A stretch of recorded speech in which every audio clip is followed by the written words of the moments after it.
lottery accused of systemic racism after massive Powerball payout.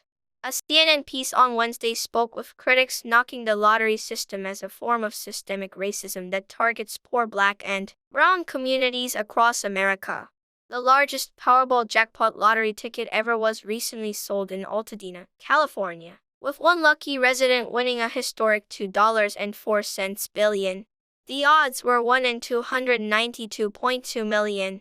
Researchers told CNN that despite the extremely low chance of winning, state lotteries still aggressively market the lottery and sell tickets to low-income communities at higher rates, thus misleading Americans to believe it will help them quickly generate wealth. These communities are disproportionately made up of Black and brown people. Critics say the consequence is that marginalized people will be driven into deeper debt by a system that is transferring wealth out of their communities. CNN's Nicole Terry Ellis and Justin Gamble wrote.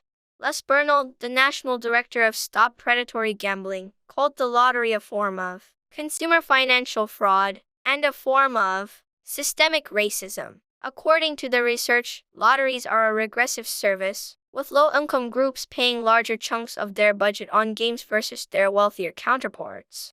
Additionally, more money is spent on instant scratch-off games versus drawings like Powerball. The piece also highlighted how stores selling lottery tickets are more likely to be located in poor communities of every state. The state money generated from the lottery sales often do not feed back into the communities, but rather into colleges and higher-income school districts. CNN also pointed to a report from 1999, which found that Black Americans, high school dropouts, and low-income people played the lottery on a more frequent basis. Jonathan Cohen, cited in the piece, appeared to disagree with the racial angle pushed by many researchers CNN spoke with. He claimed that the lottery often sees more players when the economy is suffering. And for folks who, especially Black and brown Americans, maybe face discrimination in the traditional economy, well, the lottery doesn't discriminate. Anyone has just as terrible odds of winning, Cohen said. Fox News Digital recently spoke with a Philadelphia lawyer who explained how to walk away with the most money and the least collateral damage should you find yourself in the extremely unlikely position of winning the lottery.